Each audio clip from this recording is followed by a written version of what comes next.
C'est à la une. Et pourquoi Donald Trump refuse-t-il de reconnaître sa défaite? Gérald Olivier, qui est journaliste franco-américain et chercheur associé à l'IPS et auteur de ce livre sur la route de la Maison-Blanche, le dictionnaire des élections présidentielles, est avec nous ce matin. Bonjour. Bonjour. Bonjour, merci d'être avec nous. Alors, le compte à rebours du 20 janvier s'est accéléré, mais donc Donald Trump continue de s'accrocher au pouvoir. Demain, mercredi, il y a la certification des résultats.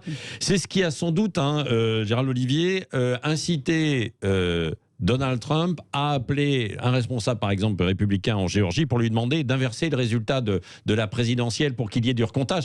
Et ce qui est assez incroyable, c'est qu'il y a eu, ça a été très long, et il y a eu un enregistrement téléphonique. On écoute un petit extrait. Brad, what are we going to do? We won the election, and it's not fair to take it away from us like this, and it's going to be very costly. Voilà, donc dans cet enregistrement, Gérald Olivier, Donald Trump essaie de convaincre le responsable en Géorgie de dire mais non, mais il faut recompter, il faut qu'on gagne d'une voix. Il faut trouver des bulletins. En vérité, Donald Trump estime avoir gagné l'élection. La raison de cette l'appel n'est pas très bonne en parlant et en termes d'image, c'est pas ce qu'il a fait mieux. Oui. Il aurait dû ne jamais appeler. Mais sur le fond, il estime qu'il y a eu suffisamment d'irrégularités, de manipulations, voire de fraude dans cette élection pour en être le vainqueur réel et s'apercevoir qu'en fait, à partir du 20 janvier, c'est lui qui sera président. Et comme vous le disiez il y a quelques instants, le temps passe.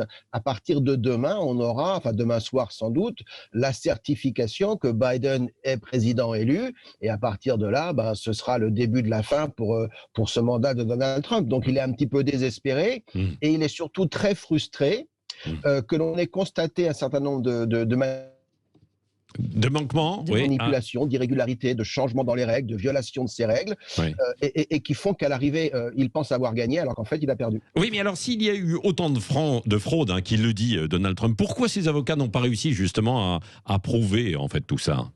Parce que c'est très difficile à faire. Et en vérité, devant les cours, ce qui s'est passé, c'est que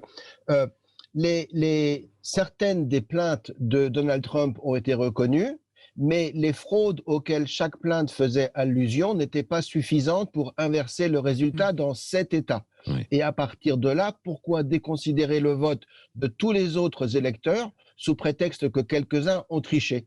Et donc, on a rejeté ces demandes. Ouais. Et de toute manière, même s'il y a eu quelques... Simplement, quand vous les additionnez toutes, vous arrivez à quelque chose de beaucoup plus... conséquent. On ne vous entendait plus. Gérald Olivier, on ne vous entendait plus, la liaison. Vous disiez, oui, en fait, quand on additionnait tout, on n'arrivait pas quand même suffisamment à quelque chose qui pouvait faire renverser la vapeur. Lorsque vous êtes devant une cour de justice, vous devez amener les preuves de ce que vous avancez. Et donc, il était très difficile aux avocats de Donald Trump d'arriver avec la preuve que, par exemple, au Michigan, il y avait eu 150 000 votes qui étaient non justifiés, ou de prouver en Pennsylvanie que 80 000 votes étaient non justifiés. Donc, ils ont déposé des plaintes une, par exemple, pour dénoncer le fait qu'on a pu recenser en Pennsylvanie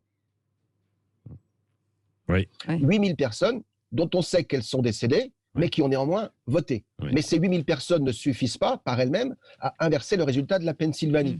Donc, Donald Trump s'est retrouvé à essuyer échec après échec de la part de ses avocats. Mais il n'empêche que la réalité des fraudes est avérée. Après, ce qui n'est pas avéré, c'est en effet leur quantification. À savoir, est-ce que réellement, il y a eu suffisamment de fraude pour que, non seulement en Pennsylvanie, mais également dans le Michigan, dans le Wisconsin et en Géorgie, ou même dans l'Arizona, le résultat n'ait pas été celui que nous avons eu. Oui. Merci Gérald Olivier, pardon pour la liaison où il y a eu quelques petites coupures par intermittence. Journaliste franco-américain, je vous recommande en tout cas Sur la route de la Maison-Blanche, le dictionnaire des élections présidentielles américaines, c'est aux éditions Jean Picolec. Et puis c'est le regard.